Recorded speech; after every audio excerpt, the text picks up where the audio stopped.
Saat gadis cantik mengetuk pintu, pengemis ini menjatuhkan uang ratusan juta rupiah lalu berkata, "Nona cantik, uangmu terjatuh." Lalu gadis berkata, "Aduh, mengapa juga bisa jatuh, untung tidak kau ambil." Lalu pengemis pun meminta sedikit uang untuk ia makan siang. Tapi si gadis tidak peduli dan segera pergi dari sana. Pengemis pun melihat ke arah mobil mewah di sana. Dan kakek Rozak di dalam mobil menggelengkan kepala serta mencoret foto gadis cantik itu. Tak lama datanglah gadis lain yang lalu mengetuk pintu dan ingin masuk ke rumah. Sopian si pengemis menegurnya, tapi gadis itu terlihat sombong. Sopian lalu menjatuhkan jam mahal kemudian berkata, "Nona, jam tanganmu terjatuh." Lalu gadis itu pun langsung mengambilnya kemudian berkata, "Ini adalah jam tanganku, apakah kau ingin mengambilnya?" Ia lalu menendang botol minum yang ada di sana. Kemudian masuk ke rumah. Lagi-lagi, Sopian si pengemis mengadu ke kakek Rozak yang langsung menggelengkan kepalanya lalu mencoret foto gadis tadi. Tak lama, datang pemuda tampan dan Sopian pun langsung memanggilnya lalu mengeluarkan tangannya. Ia meminta sedikit uang untuk makan siang. Pemuda tampan yang bernama Eko ini merogoh kantongnya, tapi ia tidak menemukan uang. Namun ia memegang makanan yang akan diberikan untuk kakeknya. Walau sedikit berat hati, Eko pun memberikan makanan itu kepada Sopian si pengemis. Setelah itu, Sopian menjatuhkan barang berupa handphone kemudian memberitahu Eko bahwa handphonenya jatuh. Eko mengambil HP itu dan berkata bahwa itu bukan HP-nya.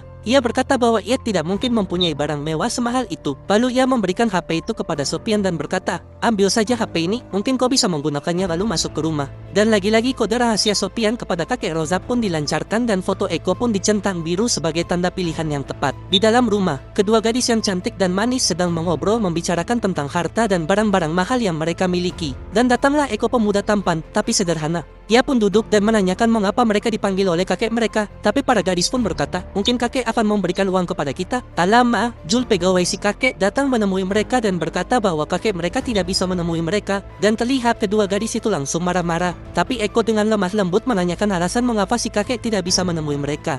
Lalu Jul berkata, kakek tidak bisa menemui mereka karena ia sedang sakit gigi. Hal ini membuat Eko terkejut bukan kepalang lalu menangis dan memeluk Jul. Jul berkata, kalau kakek mempunyai wasiat, ada 3 hadiah yang ditinggalkan oleh kakek di belakang. Dan kedua gadis itu langsung berlarian berebutan melihat hadiahnya. Berbeda dengan Eko yang hanya terdiam dalam sedihnya, terlihat di sana terdapat 3 kotak dan gadis itu langsung memilih kotak mereka. Dan Eko hanya menerima sisa dari pilihan mereka. Setelah dibuka, mereka terkejut karena hadiahnya hanya benda-benda receh. Jul menjelaskan maksud dari hadiah itu kalau kotak yang berisikan peta adalah lokasi sepetak tanah yang akan diberikan oleh si kakek. Gadis kedua mendapatkan mainan mobil-mobilan dan itu bertanda bahwa mobil kakek akan diberikan kepadanya. Sementara Eko mendapatkan panci berisikan ikat pinggang sebagai hadiah, tapi Jul tidak menjelaskan maksudnya. Tak lama kakek Rozak pun muncul di depan mereka. Eko langsung memeluk kakeknya sebagai tanda sayangnya. Berbeda dengan kedua gadis itu yang tidak sedikit pun terkejut. Kakek pun mulai menjelaskan bahwasannya ia tidak sakit gigi. Ia hanya memuji cucunya untuk membagi warisannya dan sudah jelas yang pantas mendapatkan warisan dari kakek Rozak adalah Eko, guys.